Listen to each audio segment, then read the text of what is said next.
तो आपका स्वागत है एक नई और अमेजिंग सी वीडियो में। आज अपन देखने जा रहे हैं halo alkanes and halo arenes. देखिए, halo alkanes and halo arenes का मतलब क्या होता है मैं आपको बता दूं। हेलो एल्कीन्स मतलब हेलो मतलब तो हेलोजन रहता है। हेलो मतलब हेलोजन। अब हेलोजन क्या होते हैं?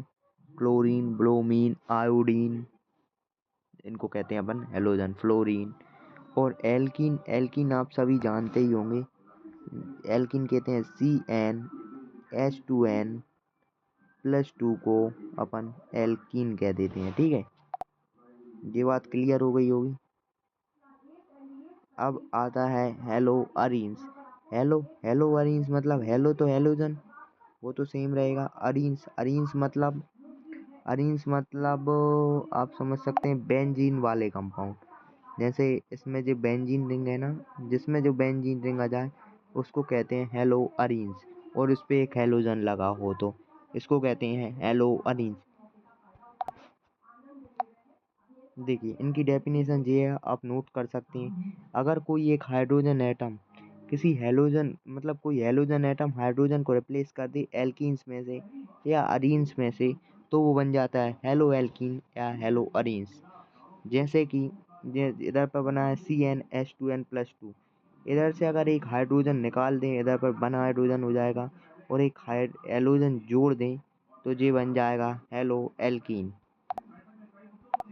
उसी तरीके से based on halogen atom, number of halogen atom, जहाँ पर इसको क्लासीफाई किया गया है mono halo alkanes and mono halo arenes. जी क्या होती हैं इसमें? ये वो कंपाउंड होती हैं जिनमें एक हेलोजन एटम अटैच हो। एक्स मतलब हेलोजन आप, और die hello alkanes and halo arenes क्या होती हैं जिसमें दो हेलोजन एटम अटैच हो।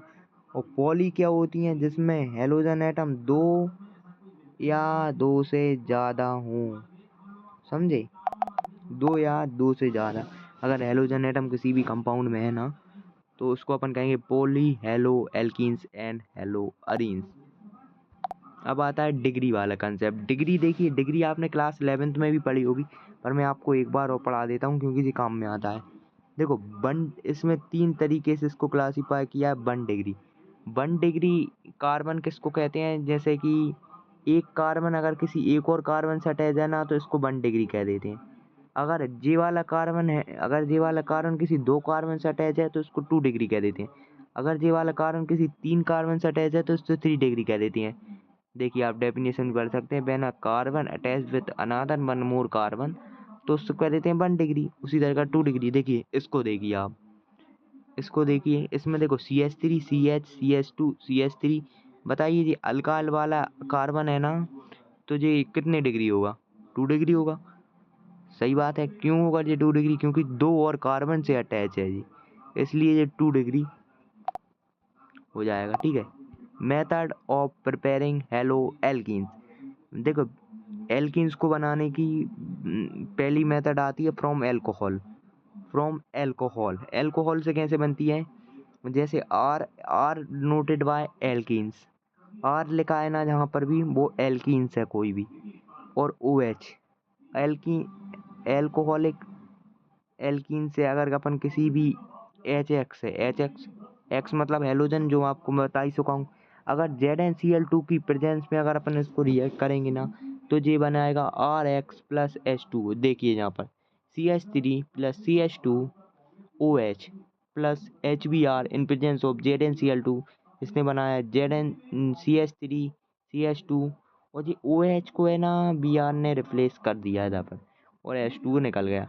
अब आप पूछ रहे होगे इसमें ZnCl2 ही क्यों लिया? ये एक अच्छा क्वेश्चन भी है, मैं आपको बताता हूँ इसमें ZnCl2 ही क्यों लिया।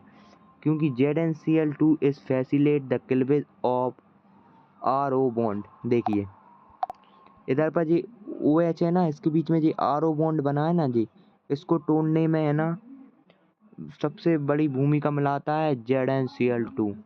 अगर ये नहीं होगा तो ये बॉन्ड टूटेगा ही नहीं, क्योंकि ये बॉन्ड बहुत स्ट्रॉन्ग रहता है।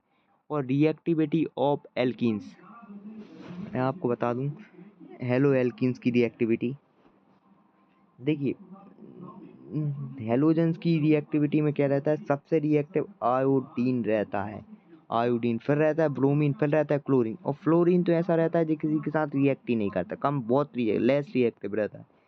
और फिर आता है रिएक्टिविटी ऑफ एल्कोहल। इसमें 3 डिग्री एल्कोहल सबसे ज़्यादा रिएक्टिव होता है, और फिर 2 डिग्री, फिर 1 डिग्री। ठीक है। फिर आते हैं अपन रिएक्शन विद PCl5। PCl5 से ये रिएक्शन होती है, इस मैकेनिज्म को आपको याद करना होगा। इसकी मदद से आप कुछ भी रिएक्शन लिख सकते हैं, जैसे कि ये लिखी हुई है। हाँ, अब आती है बहुत इम्पोर्टेंट रिएक्शन है ये, बहुत बहुत बहुत इम्पोर्टेंट। जितने स्टार लगा दूं उतने कम। Reaction with SOCl2। देखिए ये इम्पोर्टेंट क्यों है, मैं आपको आगे बताता हूँ। पहले इस रिएक्शन को देखते हैं। जैसे ही RO मतलब एल्कोहल ग्रुप एल्कीन वाला रिएक्ट करेगा SOCl2 मतलब थाइनाइल क्लोराइड से, तो बनाएगा जी RCl plus SO2 gas plus HCl gas. ये सबसे बढ़िया मेथड होती है for preparing RX using alcohol. और इस प्रोसेस को अपन डार्जन प्रोसेस भी कहते हैं। और ये सबसे अच्छी रिएक्शन क्यों रहती है, मैं आपको बता दूं ये सबसे अच्छी रिएक्शन क्यों रहती है, क्योंकि उसमें गैसियस प्रोडक्ट बनते हैं। Gaseous product sorry, gaseous side product बनते हैं। इनको रिमूव करना इजीली रहता है, इसलिए इसको अपन सबसे अच्छी वो कहते हैं प्रोसेस। ये क्वेश्चन आ जाता है तो मैंने आपको बिल्कुल आंसर फ्रेम करा बता दिया है, देख लीजिए आप।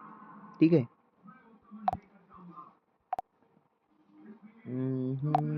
फिर आता है एक रिएक्शन, मैंने छोड़ दी, रिएक्शन विद PCl3। जैसे PCl5 में होता था उसी रिएक्शन होती है, बस इसमें साइड प्रोडक्ट, क्योंकि एक कम क्लोरीन हो गया तो इसमें निकलता है साइड प्रोडक्ट H3PO3 बस, और इसमें कुछ नहीं निकलता। ठीक है। आज के लिए इतना ही। अगले लेक्चर को देखने के लिए चैनल को सब्सक्राइब करें, और कल हम पढ़ेंगे सेकेंड लेक्चर में, मैं आपको बता दूंगा क्या पढ़ेंगे। ठीक है, थैंक